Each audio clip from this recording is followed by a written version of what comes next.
guys, and welcome back to another extra video. Today we're hopping into the 10th episode of the 5th season of Smallville, Fanatic. Last time was Lexmas. It was a fun Christmas episode, and I'm pretty sure that that was the only Christmas episode we've had so far. So it was a fun episode. It was fun to see like Clark and Chloe, interact with Santa and, with the gifts and everything. That was just feel good, fun. But obviously the point of that episode was Lex. He got shot, ended up being in like this fantasy world where he could have everything he's ever wanted, but Lana ends up dying, and he realizes that instead of the lesson of if you follow your heart instead of your ambition, you can have all this love in your life. Instead, he learns, if I embrace power and money, then I can have everything I've ever wanted to secure the things that I love. And that's not really the lesson that he was supposed to learn. So he's definitely going down the into his dark side and the dark path, and he's definitely much more becoming the Lex we all know and love from the comics and of who he is destined to be. So it's fun to see this decline, but also very sad because I miss the Lex and Clark friendship from the beginning of the show. It was so good. But now, after so many seasons, that can get old. So now, we're getting into new territory of Lex really going down the dark side and Clark still being good and seeing, this is what I was talking about at the beginning of the series, just seeing, it's the journeys of Lex becoming the Lex we know and Clark becoming Superman. So they're definitely starting to go down that path. So I'm excited to see this next episode. This season has been very solid so far, and hopefully this is another great one. Fanatic, I'm not really sure what that entails or what that is. So yeah, I guess we're about to find out. So if you want to see my full reaction, head on over to my Patreon page. The link is in the description below. Or you can hang out right here on YouTube. That's perfectly fine. Just be sure to like, comment, and subscribe. So without further ado, here we go. We are hopping into the 10th episode of the 5th season of Smallville, Fanatic. Let's go. Lois? What the hell, girl? What are we doing? Whoa! What the? Great leaders are forged from those who see beyond the boundaries, who go beyond the extra mile. They go the extra 10. Defeat is not an option. Samantha Drake, president of Students for Lex Luthor. Dude, she's crushing on him so hard. To wear a cross. I would be very creeped out if I was Lex. The deal usually goes to the highest bidder. Well, that's one way to do it.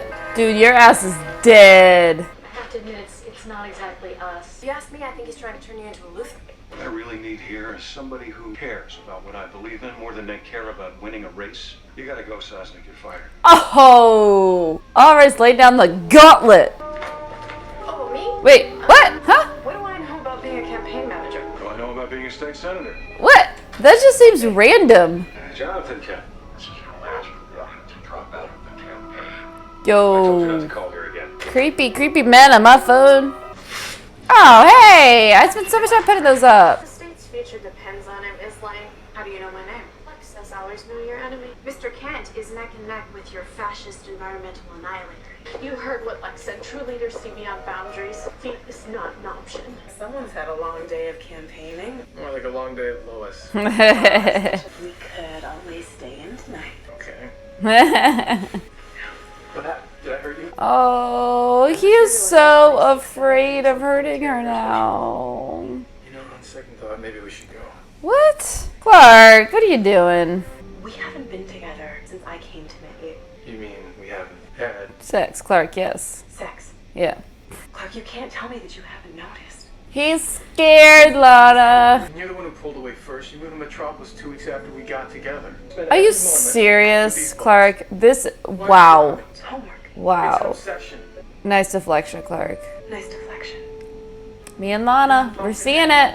Clark, you are messing up, my dude. You're messing up. Are you the guy that's been calling me? You stay away from me and my family. Oh, ouch, man. He's got a bad heart. Leave him alone. Lex has deep pockets, and Jonathan needs at least the money to match them. Why? Are you giving the money? More than money to match. Why? Jonathan would never accept this. I know. I was was hoping you'd be more savvy. Everything was fine between Lana and I. But now that I have my abilities back, it's like our sex Oh, it's has been on hiatus. awkward. Oh, why? Just like, I don't know if I want to know the answer to this, It takes but... some time for me to adjust my abilities to new situations. So basically what you're saying is that you're afraid that in the heat of the moment you might... Yeah. Yeah. Please don't make me finish this. Yeah, I mean, like... But I think you're in denial territory about what Lana knows. I can't just tell her. Yep. Because sooner or later, Lana's gonna start asking all the wrong people all the right questions. God, Chloe, you're so good. Thank you, Chloe. Thank you for telling him. Yo! These people are crazy. I moved the rally to next week so Mr. Kent can recover. Or not. What are you doing? I can't let him stop me. I will tell them the rally's a go again. All right. Guess he's okay. Something tells me it's not the first time they've called, is it, Dad? Maybe you're willing to risk your life over this, but I don't think I'm willing to stand by and watch. I have got to see this thing through, Martha. He's very stubborn. Why is the state senate seat so important to you? He wants power. It's a stepping stone. To what? The White House. What if you get to the Capitol and realize you still haven't found what you're looking for? Oh, so is the White House. Lex asked us to go the extra 10 miles. I don't think so. I'm the only one willing to do that. Yep. There's one thing that Kent can't bounce back from. I'm going to the cops before this gets any more out of control. Right? Girl, what are you doing? What the hell? This girl is absolutely bananas. Whoa! She spelled like a Britney Spears or some shit. What? I didn't recognize you for a moment. I wanted to Okay. show you how devoted I am to you. Well, okay, she's on like a 20 now on the crazy scale. Not with Jonathan Kent on the picture. Please tell me you weren't responsible for that attack. Yeah, she was. You're losing your edge, Lex. And you've clearly gone over it. Yeah, very much so. Oh! Damn, girl! He's kind of turned into a different person lately, like he's got something to prove to everyone. Or maybe just his son. What does running for senator have to do with me? It must be kind of hard being a role model for a guy who pulls people out of a burning building and stops nuclear missiles all between chores and dinner. No one's expecting him to do that. True, but it's not going to stop him from trying. I'm loving Chloe this season. So good. Excuse me. Oh! Decked her! Look, magna cum laude psycho. You are not gonna shoot Jonathan Kent. You're right. You are. This is how we go back to the beginning of the episode. Nobody will ever believe I would shoot Jonathan Kent. Beautiful girl comes to live under his roof, takes the girl on the campaign trail. I mean, you spin it that way, it doesn't look good. Revenge. There you go. Kick your ass. Let's go. Ow! No. Tell you what, thank God you got a superpowered son. Don't sweat it, Smallville. Better than never. Would it have killed you this one time to actually be on my side? You're slipping, son. Ain't no wonder why Lex turns out the way he does. Lex is running 800 ads and dropping 3 mailers in the next 2 weeks. And as far as I can tell, we're out of money. It's like, yeah, I got a I'm solution. trying to figure out how to tell him. Well, if we don't find some major green, he can kiss that fancy leather chair at the Capitol goodbye. I was pulling away. It's because I've been wanting to be with you for so long. I feel like I just screwed up. So just be with her. Like, seriously. Clark, I would never let you go that easily. Clark, I've been studying the meteor showers. She's getting closer. She's got to find out soon, right? I was looking into the satellite imagery from the first meteor shower, and there's something that doesn't crash. Oh. It kind of lands. Oh, no, oh, no, oh, no, oh, no, oh, no. She's getting so The close. ship came down in the first meteor shower as well. Yeah. And whoever was in it has been here with us this entire time. Yep. Ding, ding, ding, ding, ding. Yahtzee. All right, well, that was Fanatic. Let's go and talk about it. Well, that was the 10th episode of the 5th season of Smallville, Fanatic. It was an interesting episode. It wasn't one of the best episodes, but definitely wasn't one of the worst either. I'm glad that like they are moving forward a lot with the stuff to do with the Senate race and everything like that, and moving forward with like Jonathan and Lex and that part of it. They're also moving forward with Clana and her getting much closer to figuring out Clark's secret.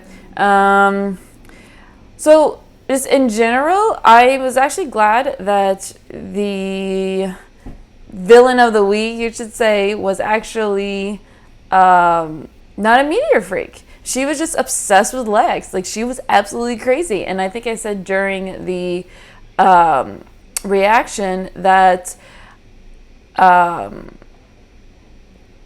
did I say? Sorry, I just completely just lost my train of thought. I just lost my train of thought there for a second. Oh yeah, the actress actually did a great job. Like, she actually did really, really good job of like making you like believe that she's absolutely insane. And she's crazy and obsessive and completely obsessed with Lex, thinking that she's like loves him and will go to above and beyond for him, including to the point of shooting Jonathan. Like, are you kidding me? Well, at first making it seem like Lois did, but of course Lois wasn't going to shoot him. But we see that Jonathan is, tied in the polls with Lex. It's a neck and neck race, but he's running out of money. So Lionel is actually giving the Kents money. So I'm like, what is his end game? What is he trying to do? Is he trying to have Lex not be in office? Like, is he trying to make him lose? I think that's what his game plan is, what he's trying to do. And of course, just his love for Martha definitely helps the Kents in this area, because they need money, which actually makes complete sense that they would run out of money. But Lex has infinite amount of money, so of course he would be the one playing all the ads and using all of his deep pockets to help his campaign. So that was good. I'm not sure how I feel about Lois being the campaign manager, because like she even said, she's like, what do I know about being a campaign manager?